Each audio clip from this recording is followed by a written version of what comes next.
Olá a todos, olá a todas. Meu nome é Rosane Torres e hoje eu tenho a alegria de trazer para compartilhar com vocês os resultados da pesquisa que realizei em meu doutorado junto à Universidade Federal do Estado do Rio de Janeiro, cujo foco era a educação dos ingênuos.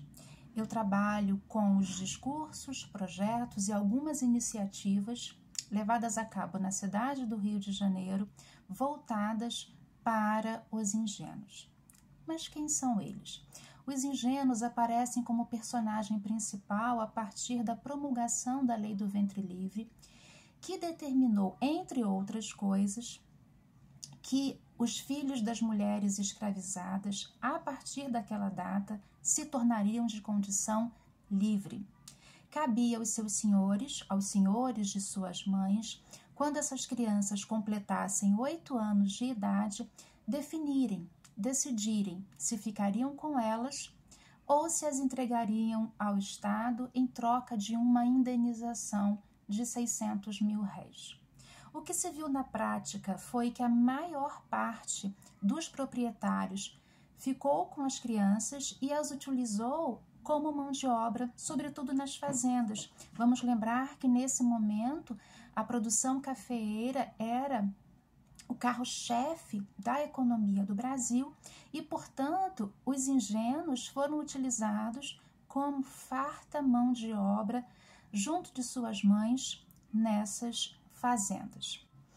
Em relação à educação dos negros, nós temos atualmente muitos historiadores da educação, mas também historiadores que trabalham a história social, a história política, voltados, debruçados sobre essa temática que é tão cara e que merece que sejam dedicadas reflexões mais apuradas sobre toda a trajetória de escolarização dos negros, seja no século XIX, século XX, século XXI.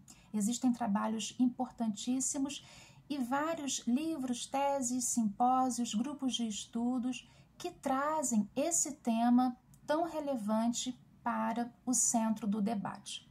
No meu caso, eu pesquisei os anos de 1871 e 1888, porque entendo que nesse intervalo, e aí dentro do recorte do Estado Imperial Brasileiro, até a promulgação da Lei Áurea, é um período intenso de discussões e de embates sobre o futuro desses ingênuos e mais sobre o futuro da mão de obra nas fazendas.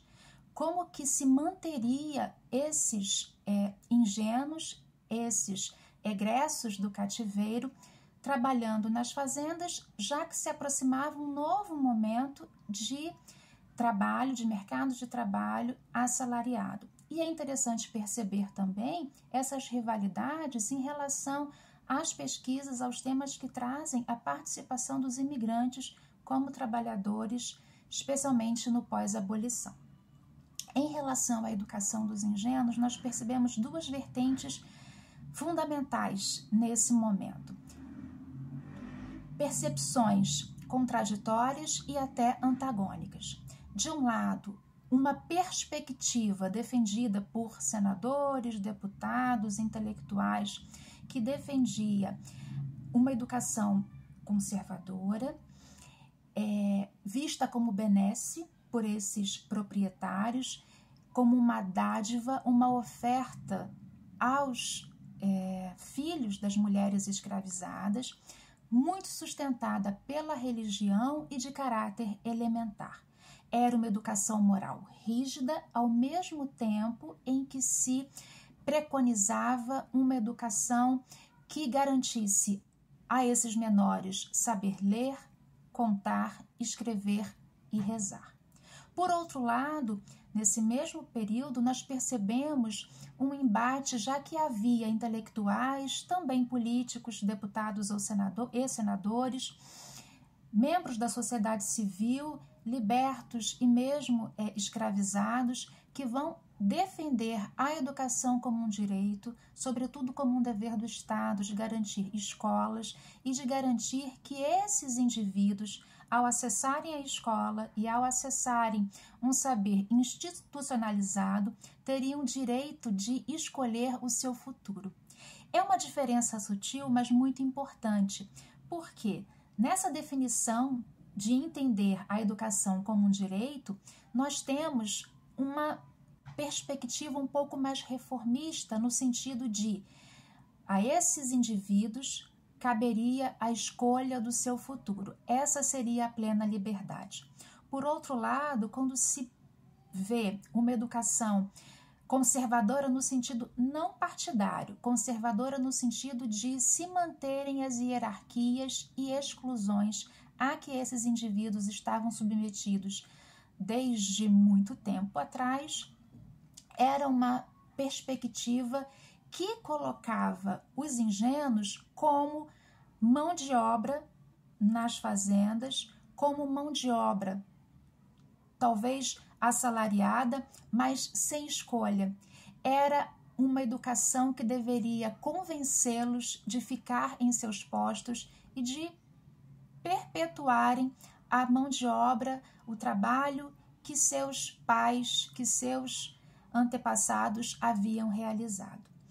É muito interessante perceber que há uma disputa entre essas vertentes, mas o que importa destacar é que escolas foram criadas nas fazendas, escolas foram criadas por particulares, escolas públicas também foram criadas e ofertadas, porque a figura dos ingênuos era uma personagem importante. Quando nós chegamos em fins da década de 80, nós vamos ter um quantitativo levantado em alguns jornais de cerca de 400 ou mais de 400 mil menores nessa condição.